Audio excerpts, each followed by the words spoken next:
All right, so we're returning to health on the program this morning, and that's because cancers have become a part of us.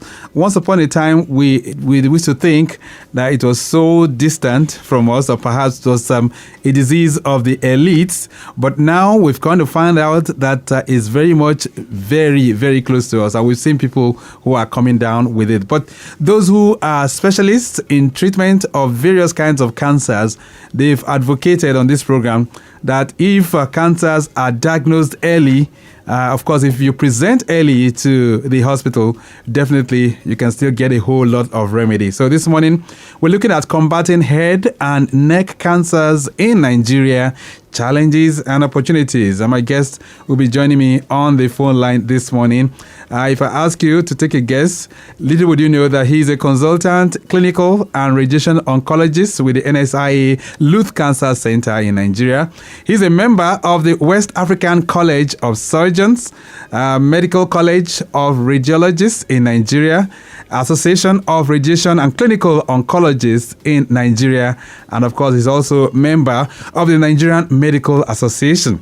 He has a keen interest in treating head and neck, colorectal, as well as prostate cancers using cutting-edge radiation methods. He also has a background in molecular genetics of cancers, which enables him to apply personalized and, of course, targeted therapies to his patients as well. He is dedicated to providing high-quality and compassionate care to his patients and advocating the field of oncology in Nigeria and beyond. Of course, he's been doing it for several years as well. So let me just bring into the microphone right now. I'm talking about Dr. Eben Adepitan Ajay, who is a consultant clinical and radiation oncologist with NSIA-LUTH Cancer Center. Dr. Ajay, it's nice to have you. Good morning. Good morning, sir. How are you doing? Very, very, nice. Very good. I'm curious a bit, Dr. Ajay, why we are discussing head and neck cancers in April. I hear you guys have designated this month as an advocacy month for head and neck cancers. Is there any particular reason? Okay, so head and neck cancers is one of the prevalent cancers we have in Nigeria as it mirrors world over, and mostly rides on human activity and human social habits. The month of April is dedicated to head and neck cancers awareness as part of the means to which to provide education and enlightenment as to the mode of its contacting the cancer and the opportunities and the ways in which we can prevent and also treat. Okay. So it's an awareness, that we need to make about the cancer, so that we can be ahead of it. All right. A lot of times we hear of breast cancer, we hear of prostate cancer, we've heard of cervical cancer, but which ones are the head and neck cancers? Okay, so the head and neck region is an anatomical region. When you talk about the head and neck, it's an anatomical region that comprises of the head and the neck, as the name suggests. However, there are different organs in that space. There are organs from the brain to the sinuses, to the oral cavity, to the larynx, to the thyroid. So there are a lot of organs in that space. So okay. That's why we consider the whole of that region in discussing head and neck cancers.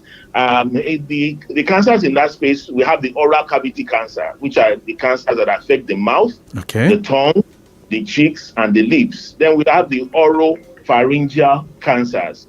These are cancers that affect the back of the mouth, the throat, the tonsils. Then you have the nasopharyngeal cancer, which is a more common cancer around us, which is at the back, the upper part of the throat.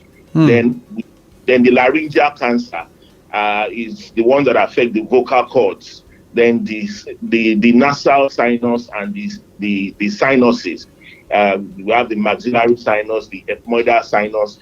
These are regions where cancer can occur from. Then we have the cancers of the salivary gland, the parotid, the mandibular, the sublingual, and the other minor salivary glands. So all the tissues that are encased within the head and neck regions are sources where cancer can come out from. And any cancer from the head? Let's talk about where we talk about the brain and all that. Are there cancers there too?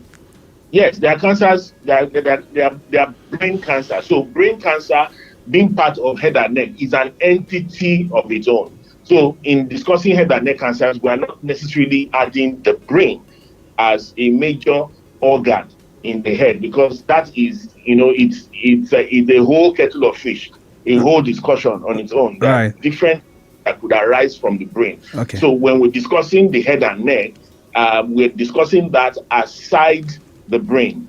All right. So Dr. Ajay, how common are these kind of cancers that you've mentioned in Nigeria? Okay.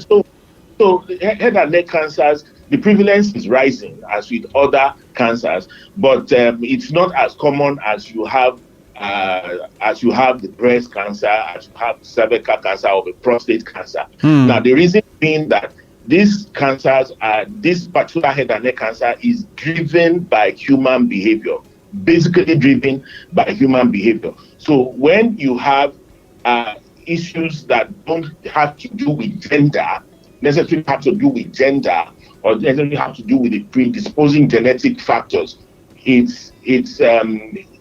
prevalence is less compared with others. But studies have shown that it is rising, and at least we have about 38 to 40 cases in a year, right, of all the other cancers that we have.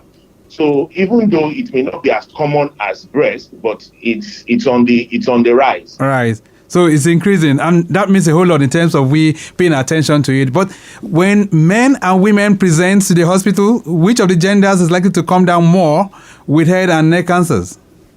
So statistics have shown that for every 2 men that present with the hospital for head and neck cancers, we have 1 female. So the ratio is about 2 to 1. There is more men that present with head and neck cancers than we have in females. And any particular reason for this? Okay, so men are more likely to be involved with adventurous social behavior. So let's just go to the risk factors that are responsible for this. Talk to me. Tobacco use, either by way of smoking, either by way of snuff ingestion, either by way of reverse smoking, is a risk factor, and which is more common in men than women. Of course, I know that women smoke, but we have more population of men that smoke more than women. Emphasis particularly to reverse smoking, where the side that has the filter is in the exterior, and the burning part of the cigarette stick is the one that is inside the oral cavity. So those who do this, smoke directly without having the benefit of the filter, in filtering these toxic gases, from the stomach. So alcohol consumption too is a risk factor for head and neck cancers. Then oral sex. Oral sex, right?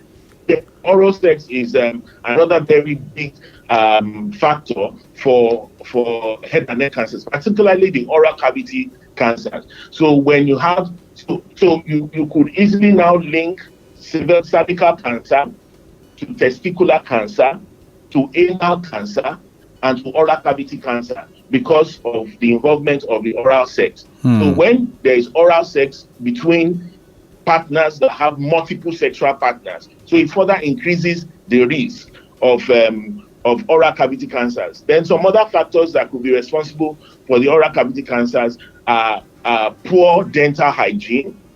When you have recurrent tooth issues,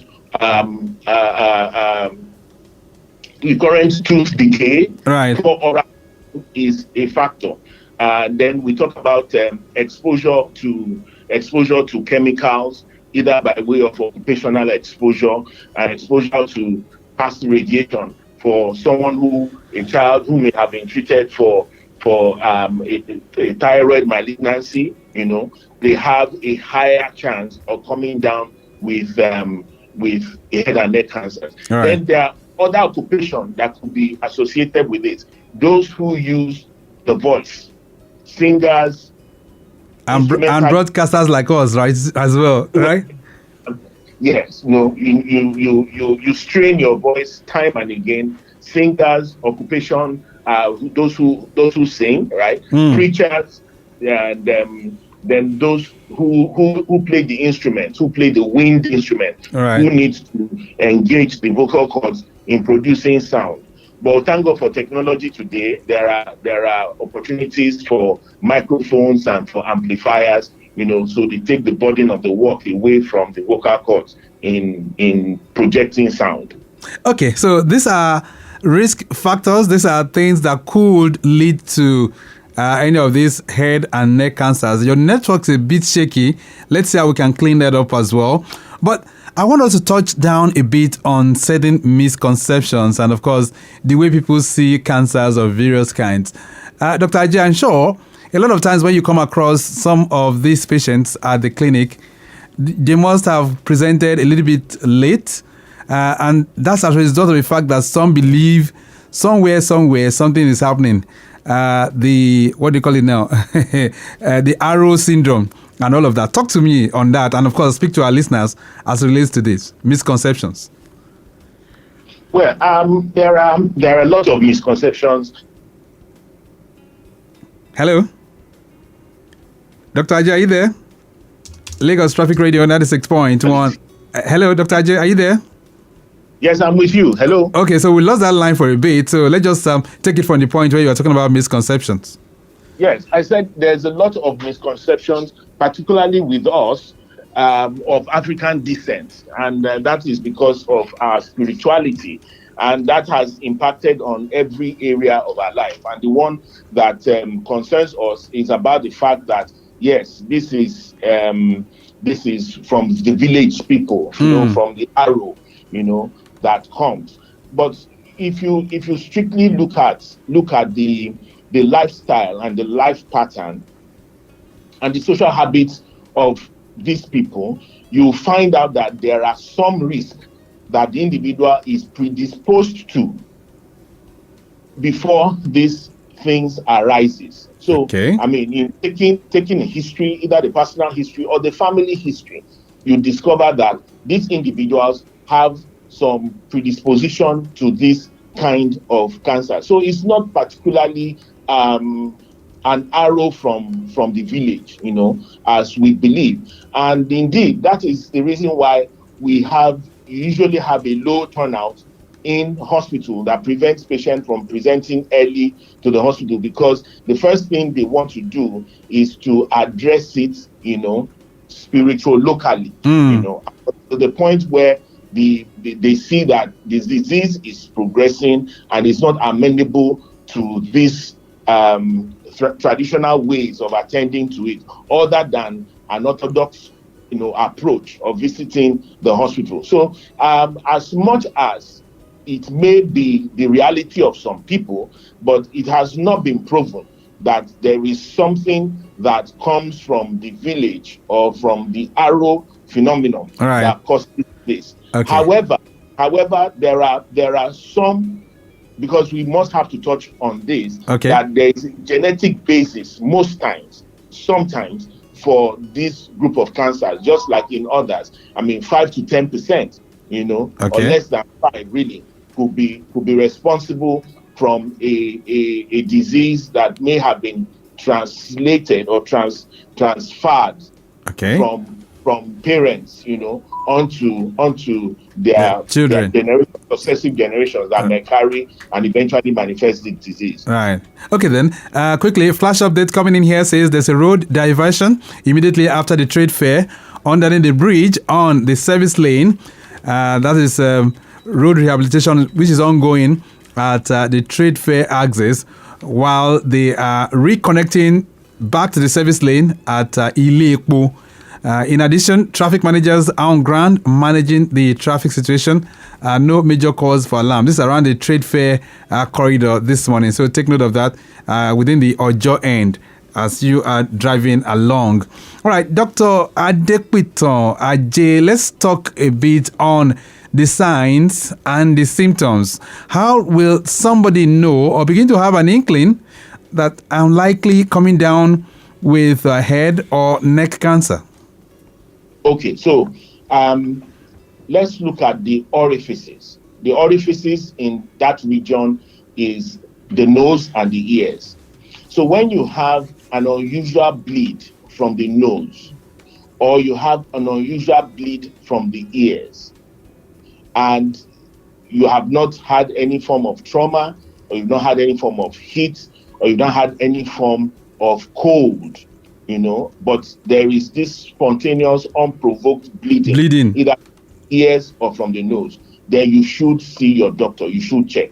Okay. Now, when you have a sudden loss of voice, loss of voice or hoarseness of voice occurs usually following a viral illness, a viral infection, with associated cold or catarrh, or during the harmattan, or during the harsh weather.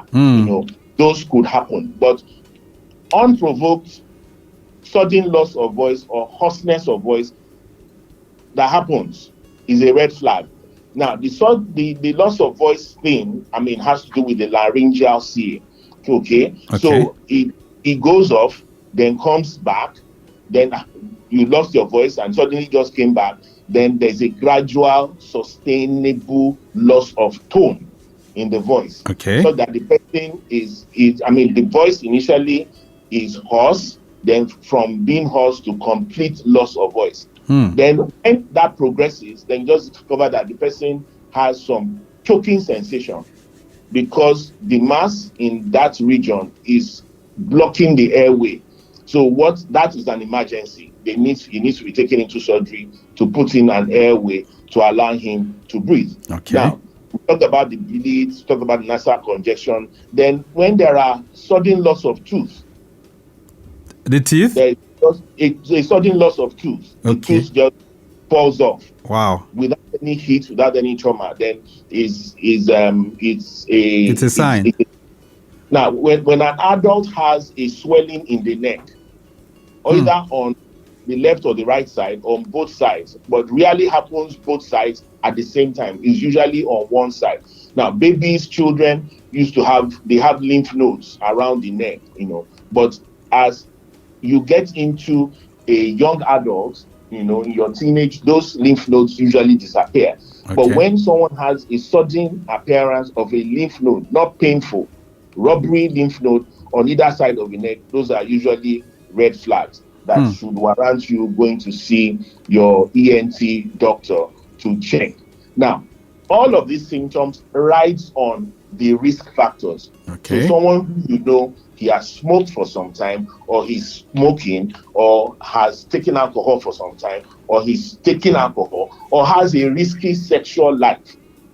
Now, with these signs, the person should pay attention, as to this. So it's immediately we begin to see these signs, you should go and see your GP. Then from the GP, you should go and see the ENT surgeon, so that decisive clinical management actions can be taken. Right. Okay, so can these kind of cancers, can they be cured? Yes, it can be cured. Like all forms of cancer, these kind of cancers can be cured if the person presents early. Because the major part of our problem in cancer cure, as it is here in Nigeria with most part of African countries, is late presentation. About 75 to 80% of our patients present late to the hospital. So they come in either at the advanced stage, or the locally advanced stage, or the metastatic stage. But if patient presents to the hospital, there are options of treatments that will guarantee complete eradication of this disease.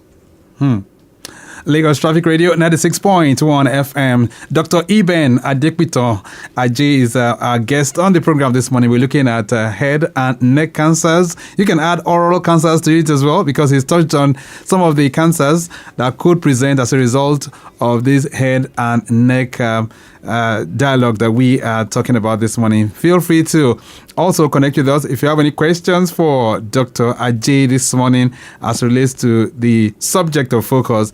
Feel free to join us, and that's on 091 5387 7127.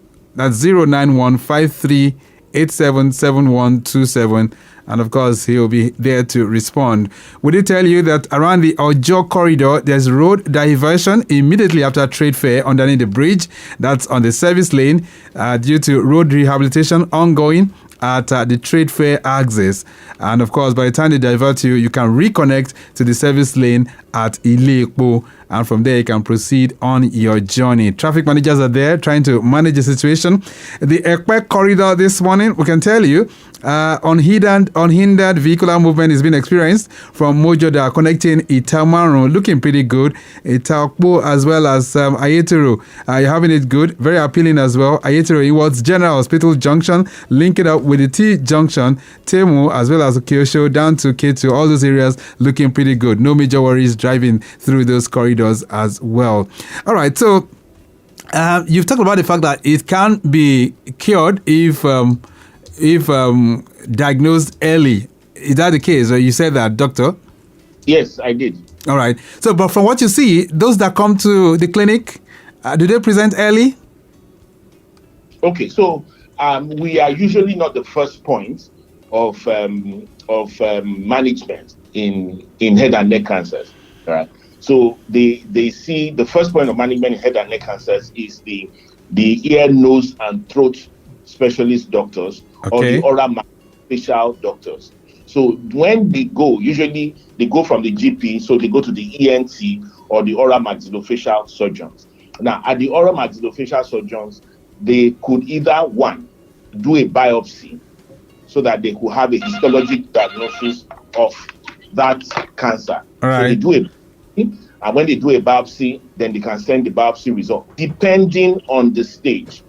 So if the stage is locally advanced or advanced, they will just do the biopsy and send to us as clinical oncologists. However, someone who comes at a pre-invasive stage to them, or comes in as an early stage, either a stage 1 to them, they can do surgery to remove the lump, right, and now send to us to have additional treatment. That additional treatment will be such as sanitizing the environment where that surgery was done, or having to expose the person to radiotherapy. Okay, but when the surgeons see and they've been able to completely excise the lump, either at the oral maxillofacial unit or at the ENT unit, that person is sent now to us, for added additional treatment. Okay.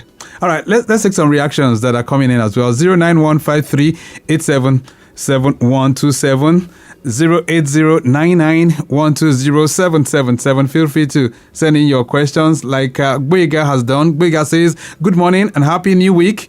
Dr. Ajay, could mobile clinics be a game changer for early detection of cancers in Nigeria? Thank you. All right, Bwega, thank you so much for this one.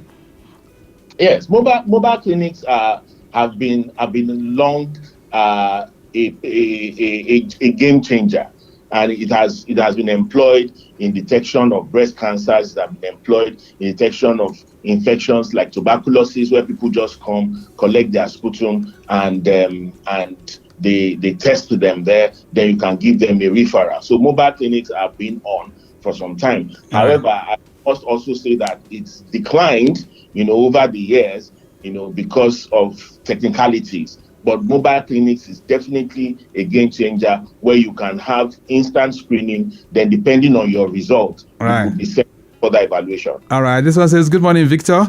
What are the chances of full recovery if a patient is diagnosed early with these types of cancers? You didn't put your name, but thank you so much. Okay. So if diagnosed early and taking treatment early, then we can now talk about overall survival. The overall survival at stage 1 could be as high as 10 years or 15 years, depending as the early stage. Now, overall survival rides on a number of factors. There could be some comorbidities that the person may have. But if we're looking at someone who has 0 or low comorbidities and presenting as an early stage, yes, overall survival is beautiful. Overall survival, 10, 15 years upwards, and the person will be fine.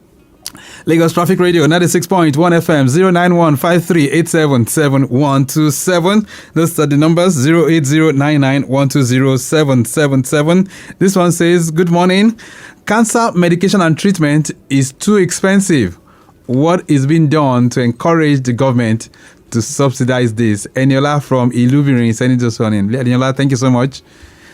Okay, so cancer treatment and subsidization or subsidy, as it is an ongoing discussion. Government has put in place a cancer treatment fund that has involved the 6 geopolitical zones of a country.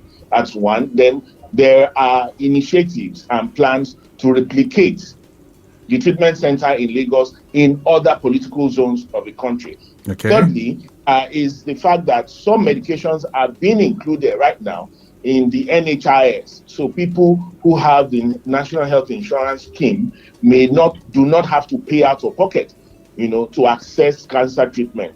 But I must also say that cancer treatment world over is very expensive. Even in developed climes, it's very expensive. What makes the difference is the fact that insurance takes the bulk of this burden away from the clients who are treating. So the message is the fact that insurance, we should get our HMOs, get our insurance companies to embrace, to have more people covered for cancer treatment, so that the weight and the budget of cancer treatment in terms of cost, direct cost and financial involvement will be less heavy.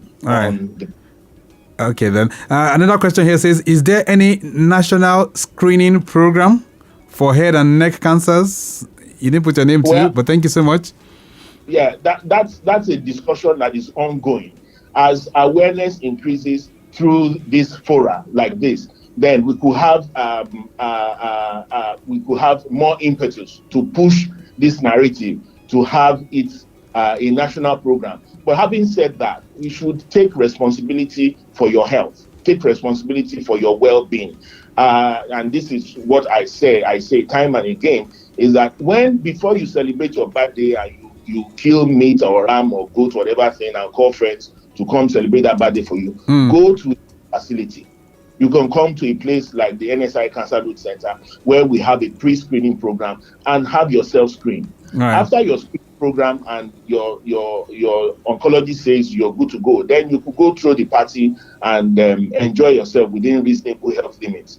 So it starts with us. The responsibility starts with us. And as we imbibe the culture of cancer screening and reasonable health, responsible living, then the wildfire can go round. Right. And Dr. Ajay, what are the challenges? What are the challenges facing healthcare professionals like you in diagnosing and treating head and neck cancers? Okay, the first diagnosis, the first challenge rather, is the fact, of what we all know, a phenomenon that started long ago but seems to have peaked in the last 5-6 years, is the exodus of health professionals. There is a massive exodus of health professionals that leaves those of us who are left in the country under a lot of strain. The work is involving. It's overwhelming, so to say. It's overwhelming, completely overwhelming. And that's because of the fact that a lot of people have moved out of the country. Now, there is an impending doom, that we might now just begin to see in the next 10 to 15 years about the fact that there's going to be a gap in healthcare professionals within the country if the problems that have encouraged this movement is not tackled. The older generation are phasing out of practice because they can only do as much. A lot of them have retired, but there are no persons to hand over this skill and the craft to. So there's going to be a gap, and that is going to negatively impact on the population, because even the doctor who is treating, at best, is a human being. And That's right. That's right.